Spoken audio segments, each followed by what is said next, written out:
यह जो सामने आप वीडियो देख रहे हैं, इसमें आपको जो नज़र आ रही हैं वो हैं सुकमावती सुकर्णो पुत्री।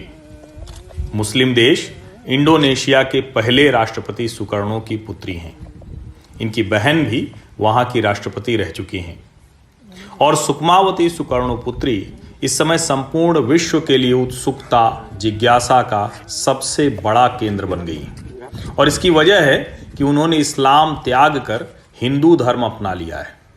इंडोनेशिया विश्व का सर्वाधिक मुस्लिम आबादी वाला देश है और उसके देश के सबसे बड़े नेता प्रथम राष्ट्रपति की पुत्री के हिंदू धर्म ग्रहण करने को संपूर्ण विश्व उत्सुकता से देख रहा है। सुकमावती सुकर्णो पुत्री की बहन मेघावती सुकर्णो पुत्री भी इंडोनेशिया की राष्ट्रपति रह चुकी हैं। यही वजह है कि सुकमावती का हिंदू हो जाना सबको आश्चर्यचकित कर रहा है। और यह प्रश्न भी उठ रहा है कि क्या इस्लाम से लोग अब दूर होते जा रहे हैं। 69 वर्षीय सुकमावती ने शुद्ध वाग्मी प्रक्रिया के जरिए हिंदू धर्म अपनाया। हिंदू धर्म आत्मसात करने की सुकमावती की यह पूरी प्रक्रिया इंडोनेशिया के प्रथम राष्ट्रपति सुकर्णो के नाम पर बने सुकर्णो सेंटर हेरिटेज एरिया में संपन्न की गई। सुकमावती को हिंदू आस्थावान बनाने में, प्रेरित करने में उनकी स्वर्गीय नानी इदा अयु न्योमन राय श्रीम्बेन महत्वपूर्ण भूमिका उन्होंने निभाई थी। और इदा अयु न्योमन राय श्रीम्बेन बाली के सिंगराजा शहर की हिंदू थी।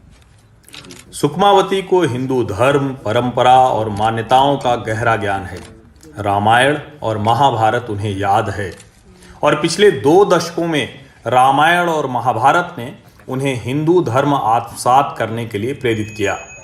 हिंदू धर्म ग्रहण करने से पहले वर्षों तक सुकमावती ने सभी धर्मों के विद्वानों से लंबी चर्चा की और उसके बाद उन्हें लगा कि हिंदू धर्म ग्रहण करना सर्वोत्तम है।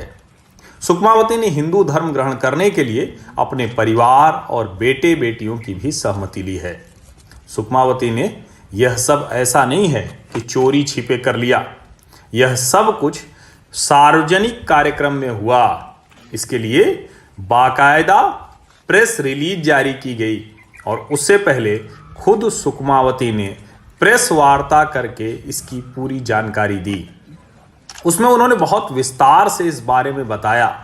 उन्होंने यह भी बताया कि उनके रिश्तेदारों ने उन्हें हिंदू धर्म में शामिल होने पर शुभकामनाएं दी हैं। सुकर्णो पुत्री का विवाह जावा इंडोनेशिया के एक राजा से हुआ था। सुकमावती के पिता 22 वर्षों तक राष्ट्रपति रहे थे इंडोनेशिया के और उसके बाद उनकी बहन मेघावती सुकर्णो पुत्री भी। सुकमावती ने PNI इस नाम से अपनी एक पार्टी बनाई जिसका अर्थ है इंडोनेशियाई राष्ट्रीय पार्टी। 2018 में एक कार्यक्रम में सुकमावती ने एक कविता पढ़ी और इस कविता में कुछ ऐसे शब्द थे, कुछ ऐसे बोल थे कि वहां की पुलिस ने उनके ऊपर इस्लाम के अपमान, ब्लेस्फेमी का मामला दर्ज कर लिया, ईश निंदा का मामला दर्ज कर लिया। आरोप लगा कि हिजाब और इस्लाम पर गलत टिप्पणी उन्होंने की है। बाद में उन्होंने माफी भी मांगी और उस वक्त उन्होंने कहा था, मैं मुसलमान होने पर गर्व करती हूं। लेकिन अब सुकमावती हिंदू बन गई हैं और प्रश्न यही है कि इसे मुस्लिम बहुमत वाला देश कैसे देखेगा। और दूसरे मुस्लिम देशों में तो इस्लाम छोड़कर दूसरे धर्म में जाना भी इस्लाम के लिहाज से ईश निंदा जैसा ही है। शायद यही वजह है कि भारत में ही नहीं, संपूर्ण विश्व में लोगों के बीच में यह चर्चा है कि सुकमावती का हिंदू धर्म ग्रहण करना अपने पूर्वजों की संस्कृति, सभ्यता के साथ जुड़ना भर है या इसके कुछ और परिणाम दिख रहे हैं। कमाल की बात यह है कि न तो किसी ने उन्हें डराया है, न धमकाया, न किसी ने झूठे जाल में फंसाया। कोई धर्म प्रचारक उनके पास नहीं गया। किसी ने हिंदू धर्म, देवी देवताओं का चमत्कार दिखाकर उन्हें हिंदू बनाने की कोशिश भी नहीं की। इंडोनेशिया में हिंदू राज कायम करना है ऐसा भी उनसे नहीं कहा गया। लेकिन रामायण, महाभारत और अपनी नानी, इनका प्रभाव उनके ऊपर इतना पड़ा कि सुकमावती हिंदू हो गई। और अब इसकी चर्चा भी खूब हो रही है। यह चर्चा इसलिए भी हो रही है प्रभावी तरीके से क्योंकि सर्वाधिक मुस्लिम आबादी वाले इंडोनेशिया में हिंदू धर्म के चिन्ह चारों तरफ दिखते हैं। मुस्लिम होने के बावजूद यहाँ की संस्कृति और सभ्यता में हिंदू धर्म का प्रभाव स्पष्ट दिखता है। पहली शताब्दी में ही यहाँ हिंदू धर्म मानने वालों के होने की बात सामने आती है। यहाँ संस्कृत शब्दों और हिंदू देवी देवताओं के नाम प्रचलित हैं, या कहें कि रचे बसे हुए हैं। भले ही वो खुद को मुसलमान कहते हैं, लेकिन पूरी तरह से संस्कृत शब्दों का इस्तेमाल करते हैं। हिंदू देवी देवताओं के नाम प्रचलित हैं। और इंडोनेशिया का अर्थ अगर हम जाने तो उसका अर्थ ही है भारतीय द्वीप। विश्व का सबसे बड़ा बौद्ध मंदिर भी इंडोनेशिया में ही है। ढेर सारे हिंदू मंदिर हैं। कई हिंदू राजाओं की वहाँ जो उनका शासन रहा है उसकी चर्चा खूब होती है। हिंदू और बौद्ध धर्म को भी यहाँ सरकारी तौर पर मान्यता है।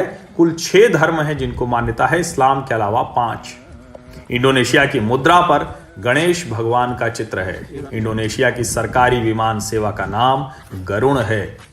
भारत तो हिंदुओं का देश है ही, इसके अलावा नेपाल, बांग्लादेश, इनके बाद चौथे नंबर पर इंडोनेशिया ही है जहां सबसे ज्यादा हिंदू हैं।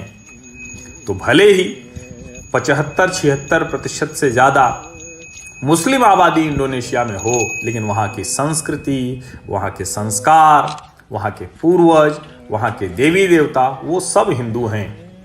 और यही वजह है कि सुकमावती ने जब हिंदू धर्म ग्रहण किया तो उनके साथ उनके हजारों समर्थकों ने भी हिंदू धर्म ग्रहण कर लिया है। इंडोनेशिया के मुसलमान अपना मूल खोज रहे हैं, लौट रहे हैं। संपूर्ण विश्व में इसका प्रभाव कैसे पड़ेगा, यही सबसे बड़ा प्रश्न है। और इसका ठीक उत्तर ही विश्व की कई समस्याओं का समाधान भी हो सकता है। फिलहाल हिंदू धर्म में सुकमावती सुकर्णो पुत्री का स्वागत है। वसुधैव कुटुंबकम। हम तो पूरी दुनिया में धर्म का मार्ग, या कहें कि लोगों को धर्म के मार्ग पर चलने के लिए प्रेरित करने वाली आस्था के ही साथ रहते हैं। और यही हिंदू धर्म है। न रक्त बहा, न किसी से झूठ बोला गया, न किसी को डराया गया, न किसी को समझाया गया कि हिंदू राष्ट्र बनाना है या हिंदू राज कायम करना है। और सुकमावती सुकर्णो पुत्री हिंदू बन गई।